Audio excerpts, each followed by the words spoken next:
بعيد ان انا بحب اهزر وهق ومق وممكن ما اكون من جوايا فيها حاجه وحشه، بس اهم حاجه يا جماعه احنا كلنا موجودين مع بعض دلوقتي، لو صلينا وزكينا والحاجات دي هناخد ثوابات، هنضيع الذنوب اللي احنا بنعملها. محدش خالي، محدش يشوفني شيخ، لا لا لا لا، انا بتاع هق ومق وبحب الحاجات دي. طبعا هتعملي وش كله في بزياده.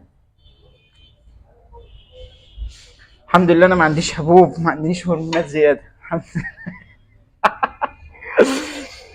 بعد كده ست الكل هتسيبيه قد ايه؟ هتسيبيه لمده 10 دقائق، وبعد كده هتجيبي حله يا بت، حله وتحطيها على النار، وهتجيبي ملح وتحطي فيها عشان يزود درجه البخار. بما ان انا عندي الامكانيات القويه جدا، انا عندي بخار هوريكم دلوقتي بعد 10 دقائق، هوريكم البخار هنعمل بيه ايه. وش جابك؟ قول لي وش جابك بعد كده يا ست الكل.